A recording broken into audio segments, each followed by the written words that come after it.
rolling.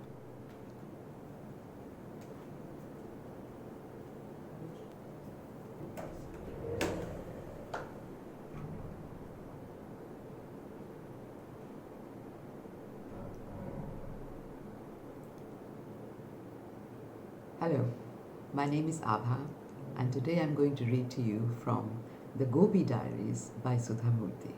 It's a charming story about a very special person called Gopi, but I'm not giving the game away. The first chapter is a whole new world. The day I opened my eyes, I was surrounded by many balls of white fur.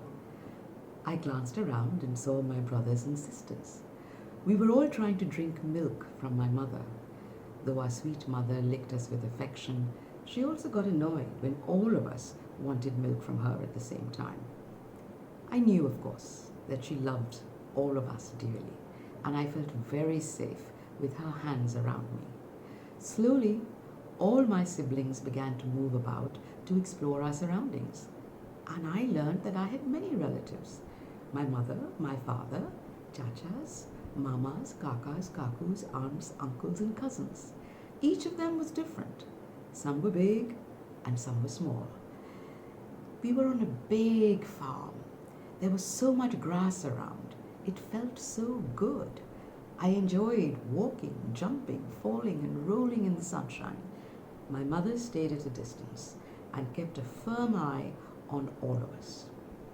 Whenever strangers approached, she would shout out in a high-pitched growl to warn them, "Be careful, don't touch my children."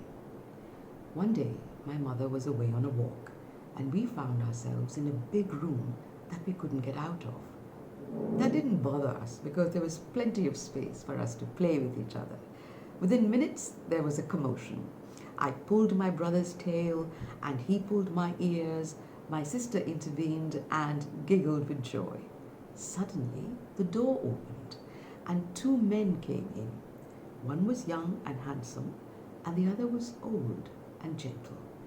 Although they spoke a different language, I understood everything. The old man said, "Choose your puppy, Rohan." The young man looked at all of us and said, "It's so hard to choose. They're all equally lovable." He sighed, "But I can only adopt one." He sat and rested his hand on the floor as he wondered what to do. I looked at his eyes, and I knew that he was puzzled. So I said, "Don't worry." I went near his hand and sniffed it. He smiled. He picked me up and held me close to his chest. He kept his other hand on my head and said, "I want this one." I wondered what he meant. He kept caressing my stomach and my head, and I felt so comfortable with him. He reminded me of my mother and the way she nuzzled me. In a few minutes, I was fast asleep. The next chapter is I'm home. A sudden jerk made me open my eyes. I seemed to be inside something. I looked around and saw that I was in a big brown basket. There was a white blanket under me and another one on top of my body.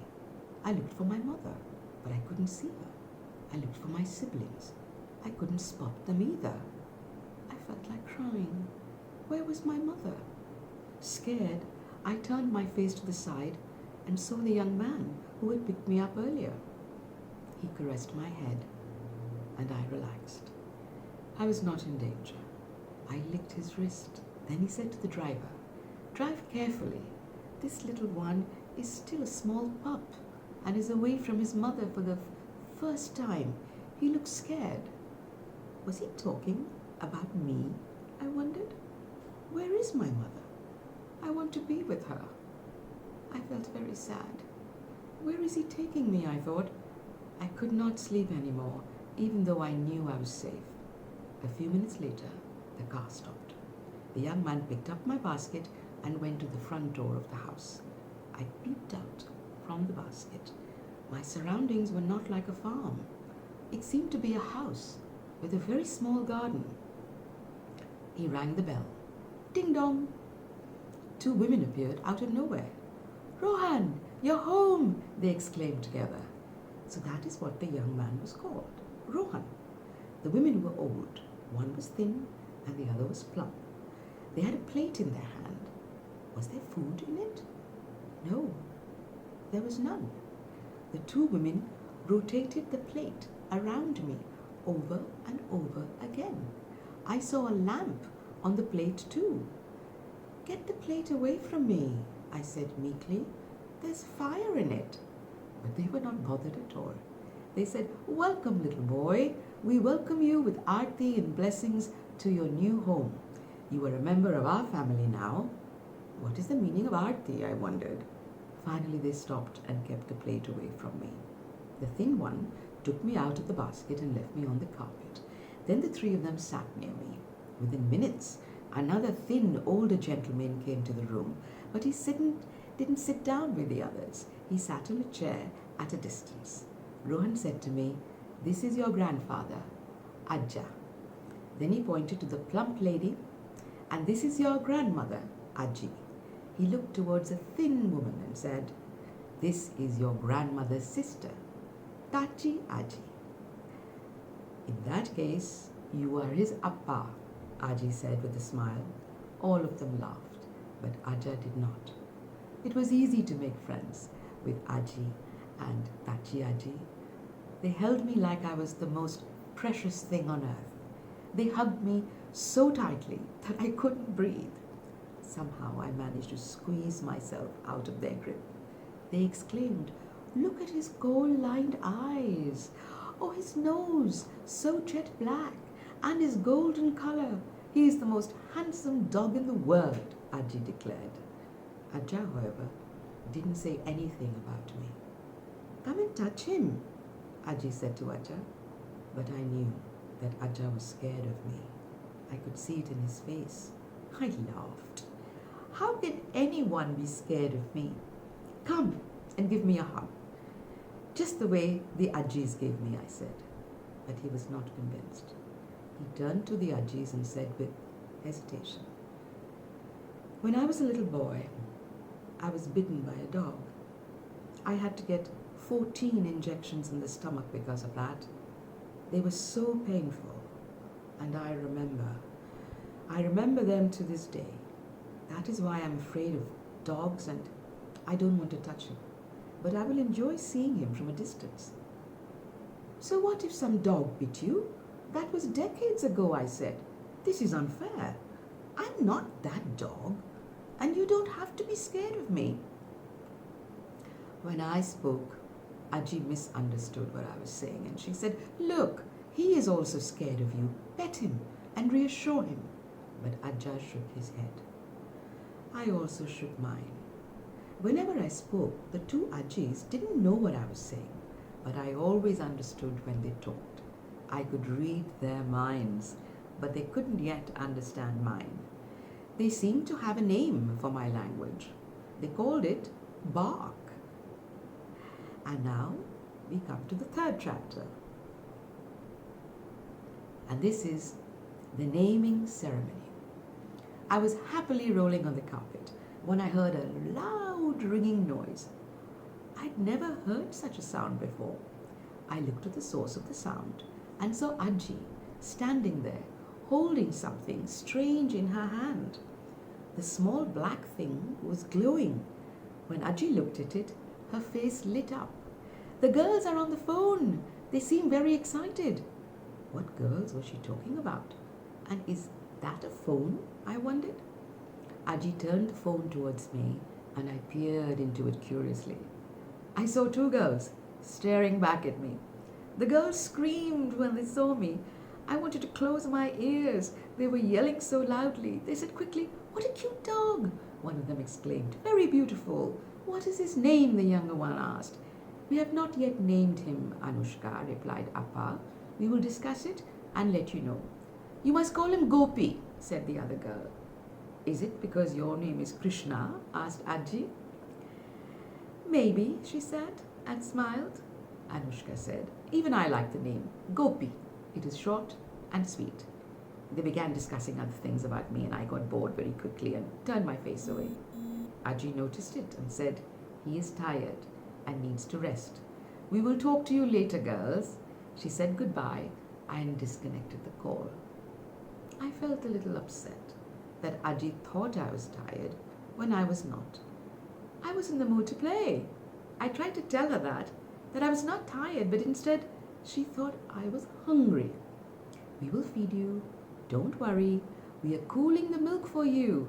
And it's way too hot right now, she said as she patted my head.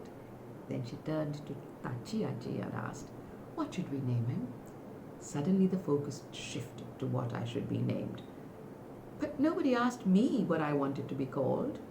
I gave up, crawled under a chair nearby, and drifted off to sleep. When I awoke, the discussion was still on. Appa said, I want to call him Circuit or Network. Aji refused. Certainly not. You can't call a family member by such names. Name him something simple and easy, said Aja. That was his only contribution. A huge debate began, and Tachi Aji and Aji opened their personal diaries. Then they read out different names and looked at me to see which one suited me the best. Duke, Raja, Rajesh, Muffin, Moti, Lava, Sach, Kuch Bhi, Sab Kuch, and Tommy. After some time, I moved to the other side of the room. Soon, I heard them call out to me. They must have decided on a name. Where are you? They said loudly. I realized that they couldn't see me as I was under the chair. I decided to have some fun. I could easily have slipped out from under the chair, but I thought I would hide there and see the panic on their faces because of me. So I kept quiet and remained where I was. Tachi Aji began to get worried.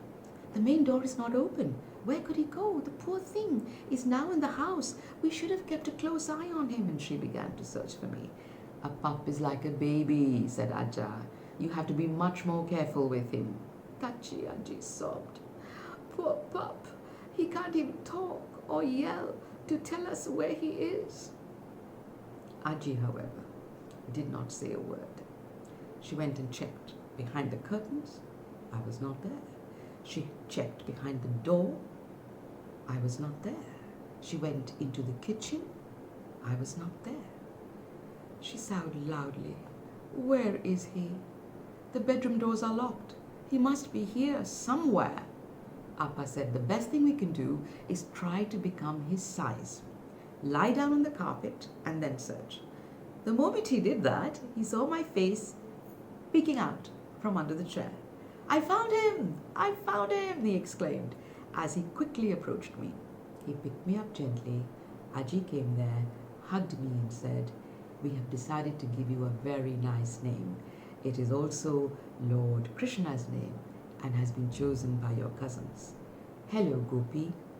Aji held me carefully in her hands and pressed me tightly against her and said, you are my life. Gopi, Gopicha, Gopesh, Gopinath, Gopal Rao, Gopalaswamy, Gopi. The next chapter is A Burp in Time.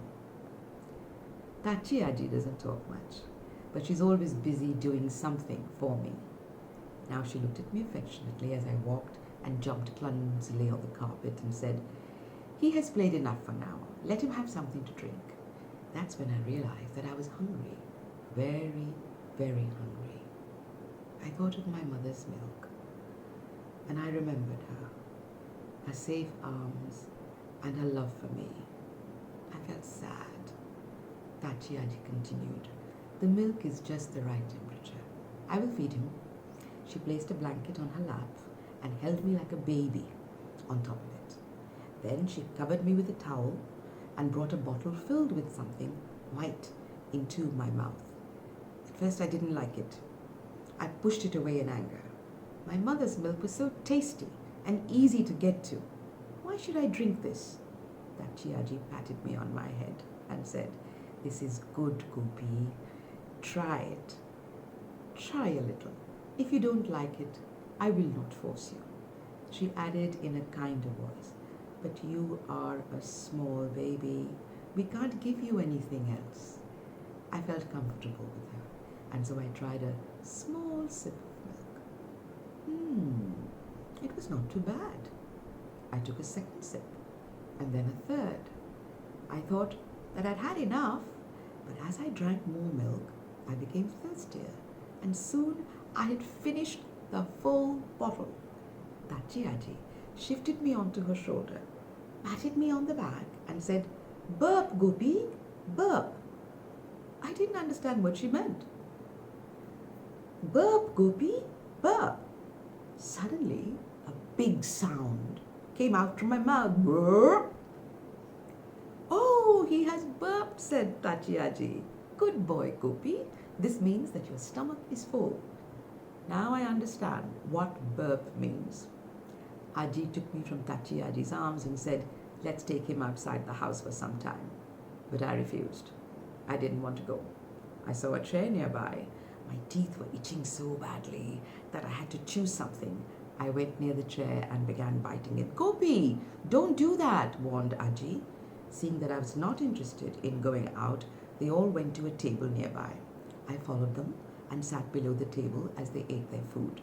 There were such wonderful smells of oil, ghee, rice, and so many others, things that I couldn't recognize. I wanted to taste their food. Aji, however, took one look at my eager face and firmly said, "No, the doctor will decide what you should eat. I will write down his instructions and keep a diary on what you need to eat. You must follow it, Gopi." I begged her so much, but she refused to give me any of the good food. "This is not fair." Woof! In the next chapter, we come to a trip to the vet. In the evening, Aji placed me in the basket and put me in the back seat of a car. Tachi sat on either side. There were two men in the front. Savant was driving the car and Karyappa sat beside him. We were soon on the road. I wondered where the Ajis were taking me. The car stopped after a few minutes, and Tachi lifted me out of the basket and got down from the car. When we went inside a large, clean room, I spotted many of my fellow beings. They were whining and growling and speaking all at once.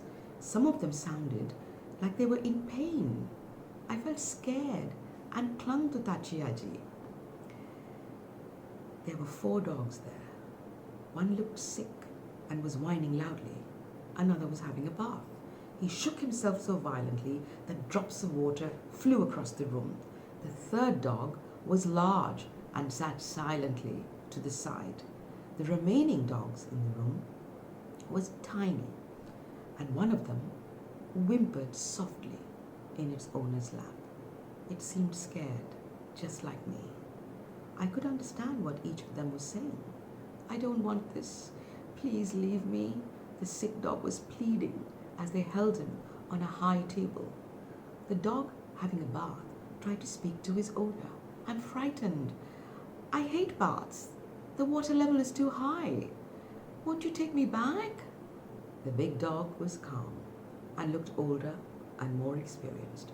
He was eyeing a chocolate in a glass jar. He could smell it. I looked at the tiny dog with a confused expression. Was it a cat or a dog? The tiny dog scolded me sharply for staring at her, and I knew then she was indeed a dog.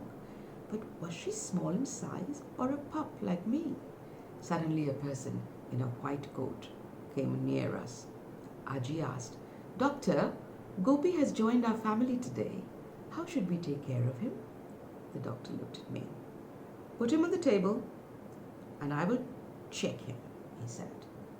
The sick dog warned me, "This doctor is a monster. He pricks me with injections and I feel like running away." I didn't want to go to this doctor. I wanted to run out of there. I tried to squeeze out of Tachi's arms, but the monster caught hold of me. "Come here," he said. Without waiting for my response, he took me and put me on the examination table. "He's a very pretty dog," the doctor said. I will let you know how to take care of him. He needs vaccination shots and vitamin drops. He must be dewormed twice a year. The doctor continued to give instructions, but I could not understand all that he was saying. The doctor said, "You can buy his pet food and biscuits here." As Tachi Aji listened to the doctor's advice, Aji went to the other end of the room to buy my food. When Aji came back, she gave me a small biscuit piece. I ate it immediately. It was yummy. She said to me in my ears, "This is as good as chocolate for you." Then she gave me another piece. I was eating the biscuit happily when I suddenly felt a prick in my bum. It was so painful that I stopped eating. I felt tears in my eyes. I wanted to stand up straight, but the doctor's strong hands held me down. I couldn't move and wanted to bite the monster. "Please don't trouble me," I said firmly. "You're hurting me." But he didn't say anything. The sick dog said, "Keep your distance from him. He's quite merciless. This morning he operated upon me with a knife. I will tell you a secret. Your people are not going to take your side. They respect this doctor too much." By the time he finished speaking, Aji had begun to massage me at the side of the hut, and Tachi Aji put another piece of biscuit in my mouth and held me gently in her hands. At the door, I turned and said to the doctor, "I will never come here again." The next chapter is a bag full of toys. The next day, Appa came home with lots of toys for me. They were of different colors, shapes, and sizes. Some were hard, some were soft, and some even made a noise. I jumped with joy and licked Appa. I played with all the different toys, but I got bored of most of them after a while. The ones that made a noise fascinated me the most, but after jumping on them and squeezing them to make different sounds, I soon tired of these as well. Then I spotted a frog close by. I loved hunting. It is in my nature. I jumped on him and tried to chew him, but nothing happened. I tried to bite it again, but there was still no response from the frog. Then I realized that this was not a proper frog, but a toy like the others. At that very moment, I saw a bone. I was very happy. My instinct told me to go and bite it and suck it, but this was not real either.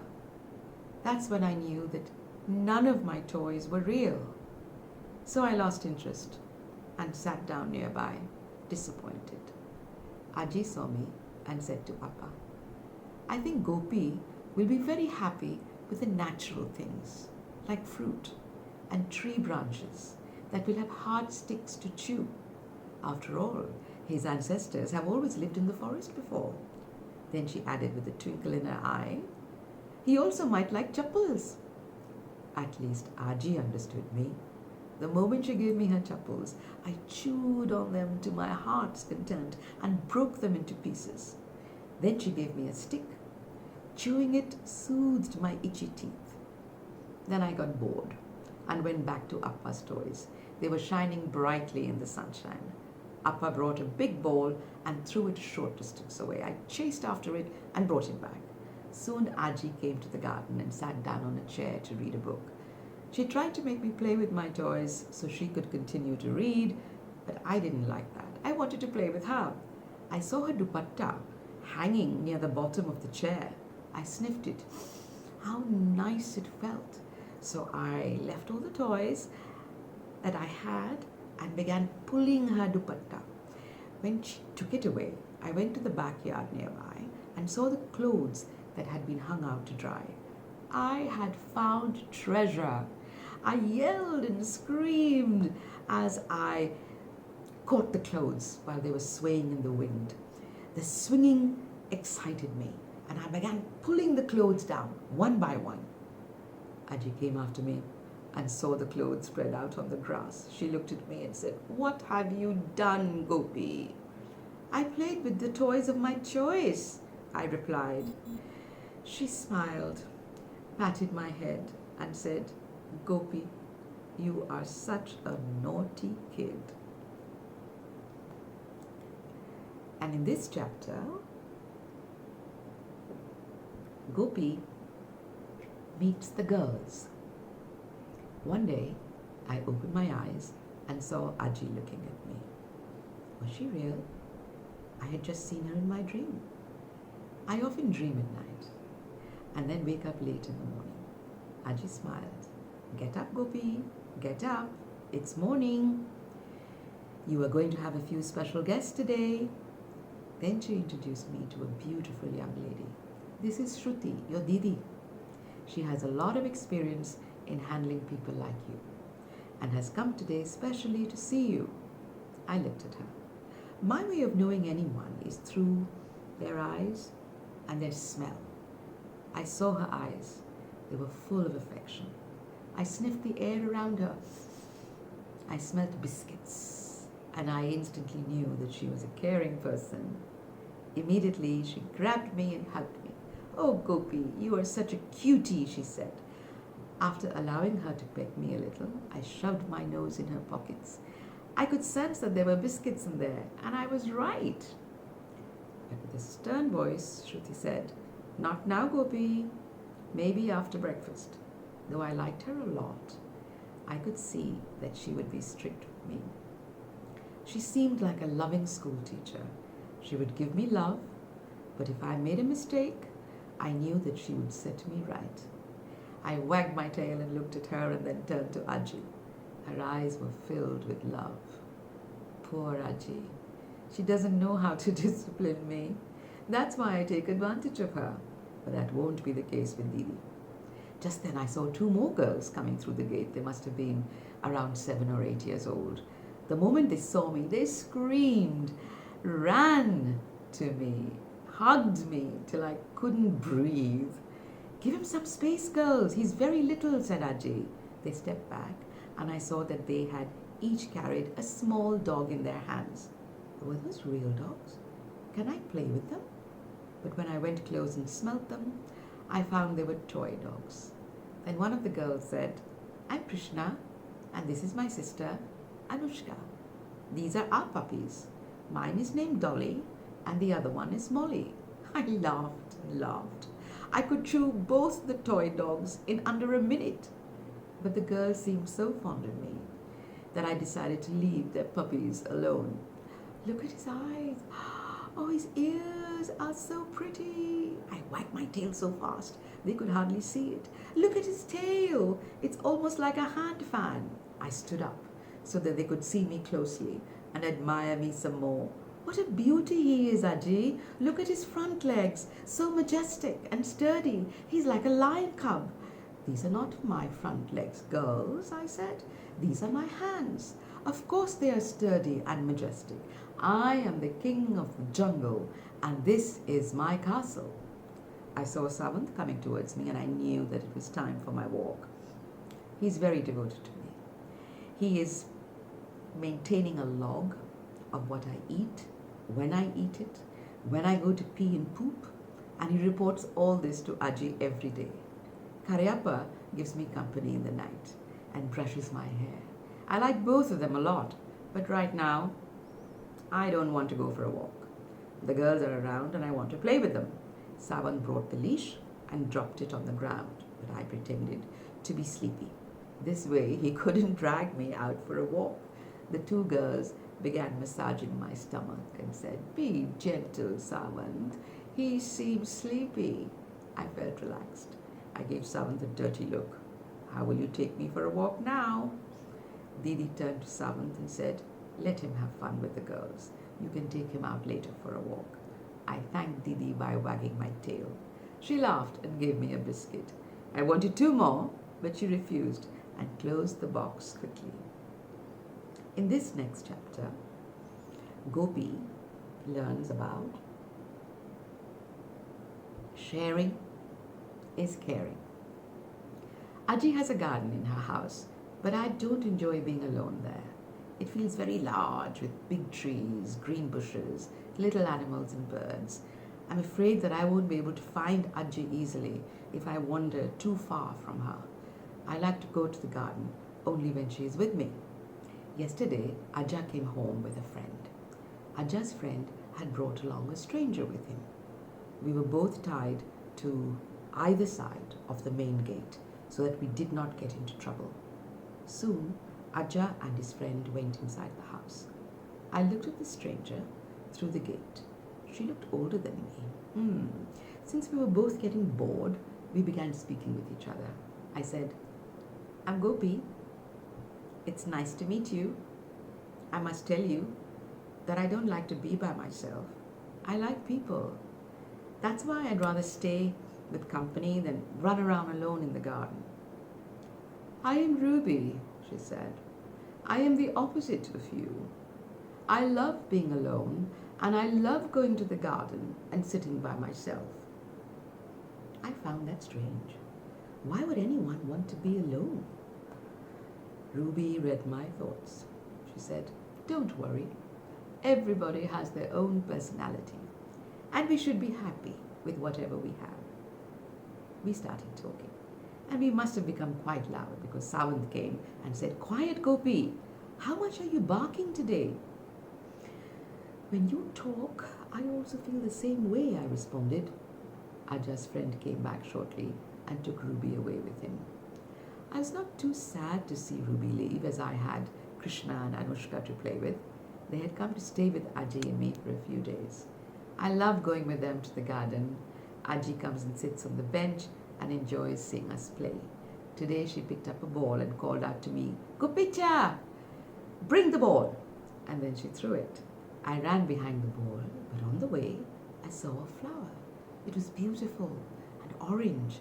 I liked it so much that I forgot about the ball. Instead, I went near the flower and I plucked it. Then my eyes wandered to what appeared to be a small pond with some other flowers. Aji had spotted these on our last visit to the garden. "What nice lavender-colored water lilies," she had said, pointing them out to the girls. I jumped into the pond. I was about to eat one of the water lilies when I heard Aji saying, "Don't eat it." I pretended not to hear her and ate one. Aji became upset and ran toward me, but I was faster than her and I could outrun her for sure. I got out of the water, sprinted away and hid behind a bush. To my utter amazement, I saw a butterfly there. It had so many colors: blue, yellow, green. I was about to jump and catch the butterfly when Aji yelled, "Don't you dare kill that butterfly, Gopi." The butterfly must have heard Aji because it quickly flew out of my reach. Aji doesn't understand.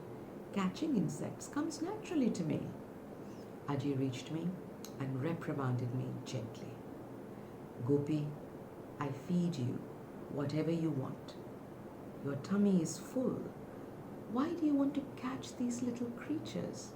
"Because it's fun," I said.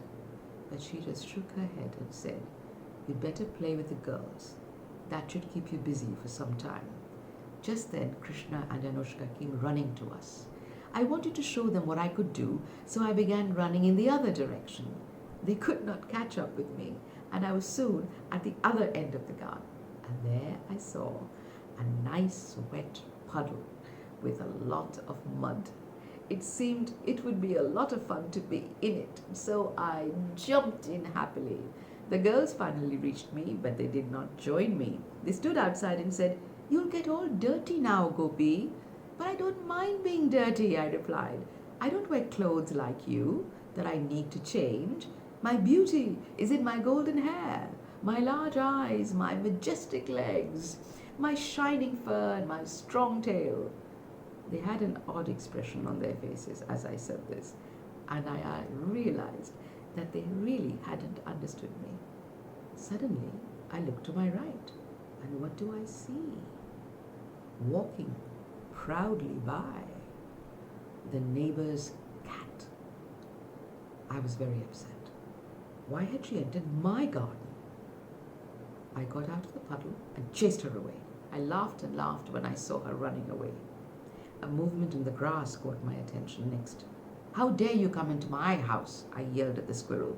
The moment she heard me, the squirrel hurriedly climbed up the coconut tree and disappeared from my view. Upset, I turned around and I saw a little bird. She was diving towards the plate of grains and the pot of water that Ajji keeps in the garden in the summer for visiting birds. I leapt forward and I warned her, "Don't come here." To my surprise, she didn't listen to me. She came down full speed, picked up a few grains in her mouth and flew away. Then she sat on the branch of a tree nearby and made fun of me. Now, I was not just upset, I was also angry. I went to the tree and tried climbing it so that I could catch her and bring her down, but I kept slipping again and again.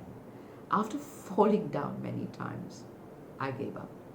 The bird, meanwhile, made several trips to the plate of grains and had soon cleaned the entire lot. Ajji and the girls walked over to me. I felt ashamed. I wanted to show off, but I had failed miserably. Ajji patted me and said, "Gopi, you must share your things with others. That poor bird has a nest on top of the tree. She is going to give birth to small birds. You should not scare her away. You should allow her to take the grains. Be friends with her. Share your garden with her. Sharing is caring." Ajji began to walk away, but I didn't want her to go. I saw her dupatta within my reach and I pulled at it. I love sari pallus and dupattas. Ajji turned around and gently removed the dupatta from my teeth and said, "Gopi, I know you don't want me to leave, but I must go to the office. Come with me tomorrow and I will introduce you to some new friends." I jumped with joy. "I want to go to the office too." Ajji smiled and went inside the house to get ready. I followed her. I just can't wait for tomorrow.